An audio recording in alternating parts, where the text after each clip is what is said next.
मैं डॉक्टर कन्हैया सिंह, आपके सिलेबस में इन्वायरमेंटल बायोलॉजी पढ़ना है, लेकिन सौभाग्य से आज 5 जून है और सभी जानते हैं कि 5 जून को हम विश्व पर्यावरण दिवस के रूप में मनाते हैं, वर्ल्ड इन्वायरमेंटल डे के रूप में मनाते हैं और इन्वायरमेंटल बायोलॉजी आपके सिलेबस में है। तो हम आज संक्षिप्त में इस पर्यावरण दिवस पर चर्चा करेंगे और एक छोटा सा ये मेरा व्याख्यान होगा जो एक जागरूकता व्याख्यान होगा। और जैसा कि सबको मालूम है कि पर्यावरण पूरे विश्व के लिए एक चुनौती बन गई है और यह पर्यावरण प्रदूषण के कारण और सारे दूसरे प्रभाव जनजीवन पर होते जा रहा है। पूरे विश्व के लिए यह एक बड़ी चुनौती है कि हम इस पर्यावरण को प्रदूषण से कैसे बचाएं, पर्यावरण को स्वच्छ कैसे रखें ताकि जनजीवन के लिए किसी भी तरह का कोई हानिकारक प्रभाव नहीं पड़े। तो इसके लिए पर्यावरण को बचाने के लिए सबसे ज़रूरी चीज़ क्या है, हमें क्या करना चाहिए और पर्यावरण आज जो खतरे में है, पर्यावरण प्रदूषण पूरे विश्व के लिए चुनौती है, तो इस बढ़ने का और ये चुनौती बनने का क्या कारण है। जैसा कि हम जानते हैं कि जो भी इन्वायरमेंटल पॉल्यूशन है, जो प्रदूषण है, तो प्रदूषण क्या है, any physical, chemical and biological change in air, water and soil which is hazard for health, that is called pollution. अगर वायु में, जल में, भूमि में किसी भी तरह का उसके रासायनिक, भौतिक और जैविक गुण में अवांछनीय परिवर्तन हो जो जीवों के लिए, स्वास्थ्य के लिए हानिकारक हो, उसे हम लोग, और this pollution is challenging problem of the world, पूरे विश्व के लिए ये प्रदूषण एक चुनौती बन गई है और पूरा विश्व का समाज इस पर चिंतन कर रहा है कि कैसे इसको नियंत्रित किया जाए। तो ये होने का 3 मुख्य कारण है। पहला है आपका पॉपुलेशन एक्सप्लोजन, जनसंख्या विस्फोट, दूसरा है इंडस्ट्रियलाइजेशन, औद्योगिकरण, और तीसरा है अर्बनाइजेशन, शहरीकरण।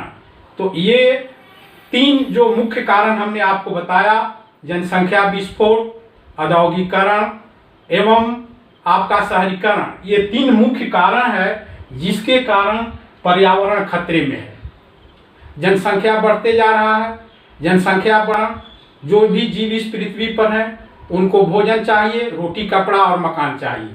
तो रोटी, कपड़ा, मकान जो मूलभूत आवश्यकताएं हैं उसकी पूर्ति के लिए जंगल काटे जा रहे हैं, पेड़ काटे जा रहे हैं, जो कृषि जो भूमि है वो कम होते जा रहा है और ऐसी स्थिति में प्रदूषण फैलते जा रहा है।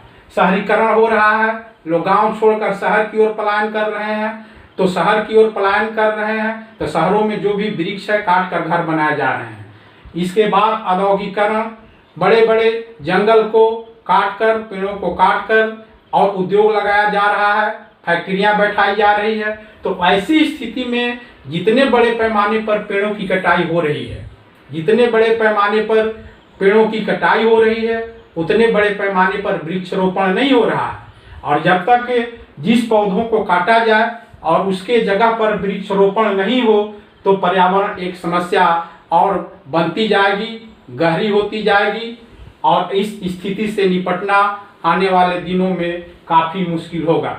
तो पर्यावरण दिवस के अवसर पर, आज विश्व पर्यावरण दिवस के अवसर पर आज हमें एक संकल्प लेने का दिन है कि हम इस पर्यावरण को सुरक्षित रखने के लिए, पर्यावरण को प्रदूषण से बचाने के लिए हम एक संकल्प लेंगे कि हम पेड़ पौधे लगाएंगे, पेड़ को सुरक्षित रखेंगे ताकि उससे निकलने वाला ऑक्सीजन, हरे पेड़ पौधे से निकलने वाला ऑक्सीजन अधिक मात्रा में वायुमंडल में आए और कार्बन डाइऑक्साइड की मात्रा को संतुलित करे। नहीं तो पेड़ों उसके जगह पर नए वृक्ष नहीं लगेंगे तो कार्बन उत्सर्जन की जो मात्रा है वो असंतुलित हो जाएगी होगी ऑक्सीजन की मात्रा कम होगी तो वो प्रदूषण फैलेगा, और कार्बन डाइऑक्साइड जब वायुमंडल में आएगा तो कार्बन डाइऑक्साइड में तापक्रम को अवशोषित करने की क्षमता ज़्यादा होती है। तो तापक्रम को अवशोषित करने की क्षमता होगी, पृथ्वी का तापक्रम बढ़ेगा, ग्लोबल वार्मिंग होगा और पोलर आइस मेल्ट करेंगे।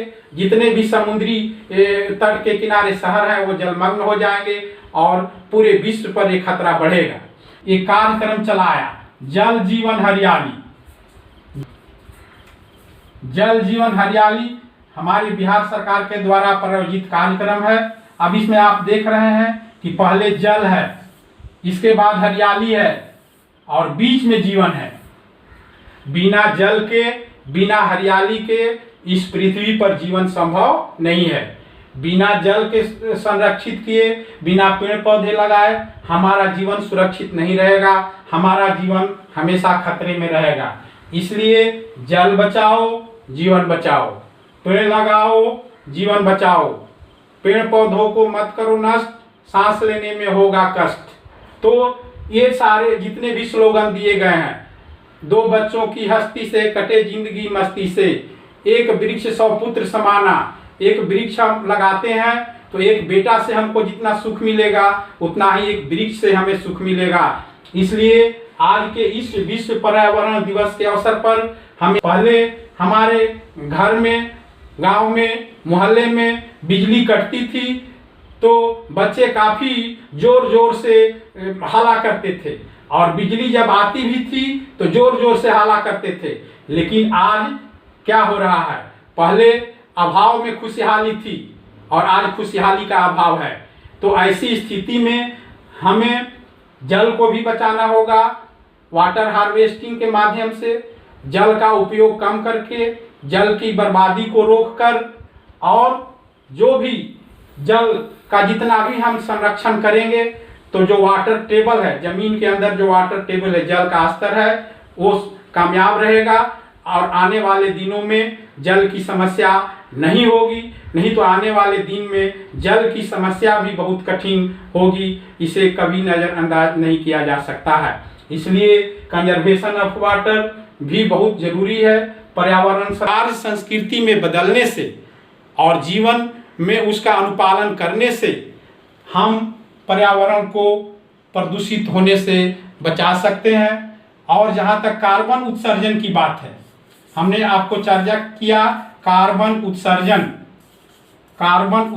का हमने चर्चा किया। तो कार्बन उत्सर्जन के लिए हमें ध्यान देना होगा कचरा प्रबंधन, उपयोग भी हो जाए और वायुमंडल में कार्बन डाइऑक्साइड की मात्रा नहीं बढ़े। तो ऐसी स्थिति में आज के इस पर्यावरण दिवस के अवसर पर जो आपके पाठ्यक्रम में शामिल था, हमने एक अवेयरनेस वीडियो लेक्चर आपके सामने रखा और मुझे आशा ही नहीं पूर्ण विश्वास है कि जो हमने स्लोगन आपके सामने रखा, जल जीवन हरियाली, एक वृक्ष 100 पुत्र समाना, पेड़ लगाओ जीवन बचाओ, जल बचाओ जीवन बचाओ, प्राकृतिक संसाधन का अधिक से अधिक दोहन नहीं करें, उसे संरक्षित रखें, बचाएं, ताकि आने वाली पीढ़ी के लिए भी हम उसे संरक्षित कर पाएं। यही आज के इस पर्यावरण संदेश में आपको ये संदेश देते हुए कि पर्यावरण को बचाना है, पेड़ लगाना है, जल को बचाना है, जीवन को बचाना है। इसी के साथ आज का हम अपना लेक्चर समाप्त करते हैं। धन्यवाद।